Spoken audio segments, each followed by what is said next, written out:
Welcome, freelance Justin Bieber here.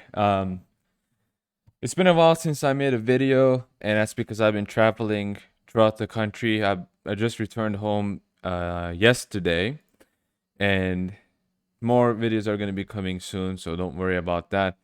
And I'm going to be announcing something for the 5K subscribe special, but let's get to the video.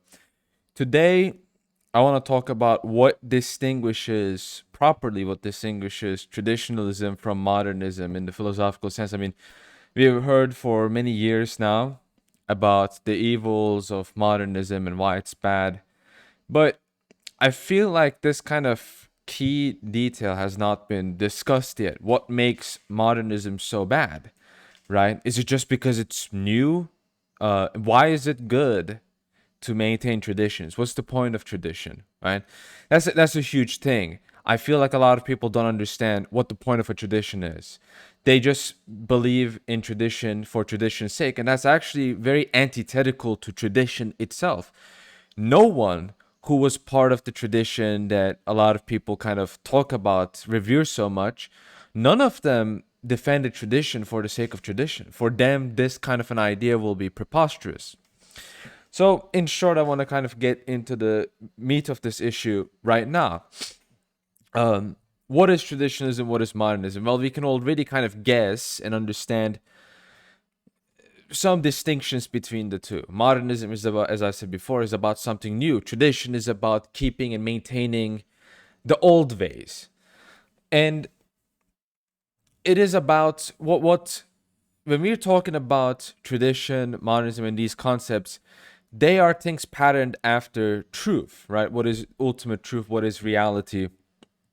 And so when we speak of modernism, what modernity inherently presupposes is something new, is that this truth is something new. That when we advance, right, these buzzwords, advance, progress, these buzzwords imply that either we don't have a good understanding of the truth compared to the past, or that truth is just something relative and that you make up as you go. Especially when you look at the secular philosophies of today, none of them believe that truth is objective. None of them believe in an ultimate truth. They all believe that truth is relative. So, for example, moral truths, they're all relative. Um, Reality is just my mind, or they talk about some simulation theory nonsense, and all of these stupid theories that people come up with so much. Whereas traditionalism, maintaining traditions, the presupposition behind the relationship between truth and tradition is is that a traditionalist understands that truth is timeless, right? It is something eternal, and it is something that your forefathers had possession of. And so when you're maintaining and keeping tradition, what you're ultimately kind of doing, that is a pattern of maintaining truth to the present day. That's the purpose of tradition. It is to maintain the mindset, the thinking.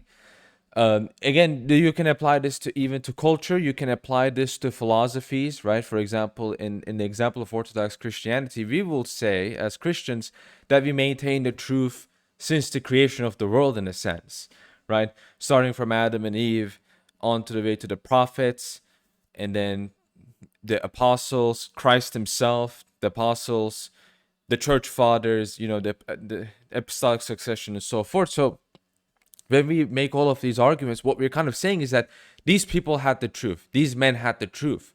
We have to maintain that, right? We can't just make up something. Thank you, dog, for barking so loud. Really appreciate it. Anyways, I don't know if you heard that, but um, that's the point. As I was saying, that's the point of tradition. Whereas in modernity, you don't have that. It is the opposite. It's a denial of truth. It's a denial that man has truth in any capacity, meaning that whatever man is safeguarding is in reality just a lie. And this kind of is a very simple way to distinguish, really, to ultimately understand the distinction, the separation, really, between tradition and modernity. I know I've used these terms a lot. This is what happens when you don't script your videos and when you're genuine, right? You make a lot of basic public speaking mistakes. But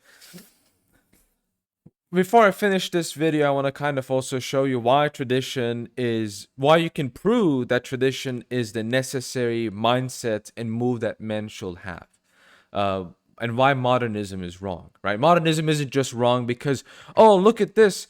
You modernists allow rainbow people. You know what I'm talking about.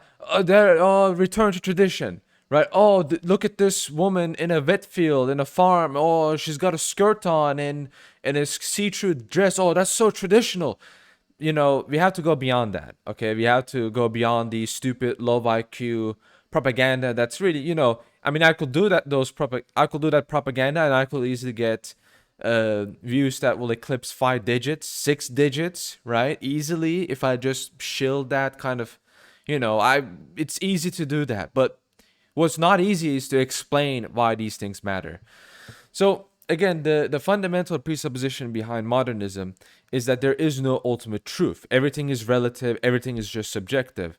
And if you watched Jay Dyer a lot, he goes into this. And there's many other. I mean, Saint John Damascus in his Fount of Knowledge actually makes this argument: is that if you think knowledge, truth, these things are relative, meaning that they don't objectively exist and they are constructions of the human mind, then how do you know that, right? If knowledge is not real, how do you know knowledge is not real? So what you're doing is that you're presupposing the very thing that you are denying.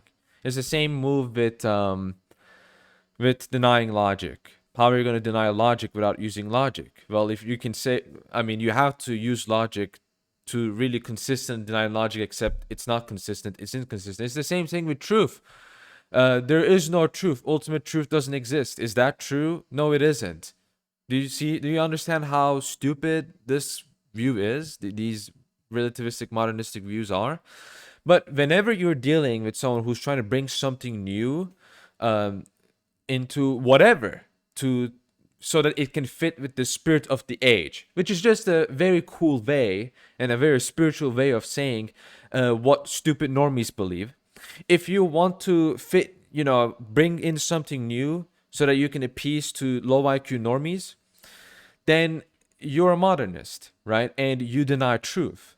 Ultimately speaking, you might not say, I deny truth, but your moves, your actions pretty much shows that and manifests that. As I said, I say this a lot, but sometimes I've noticed that at times I'm not good at explaining myself, but I think, if you have triple digit IQ, I think this should be understandable. I'm just, the way I speak is always harsh, even if I don't want to. But I hope you understand what I'm getting at and the kind of ultimate separation between tradition and modernity and why we are traditionalists, why we care for tradition. It is not just some superstitious, oh, old people do thing, therefore what old people do good.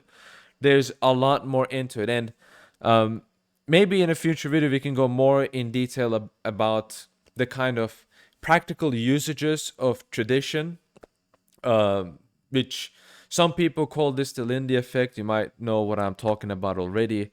The lights are already shining. I'm living in a decrepit home. And I'll see you all who's watching this video in the next video. If you like this, like, comment, share, subscribe. You know the drill. I'll see all of you in the next video. Thank you for watching.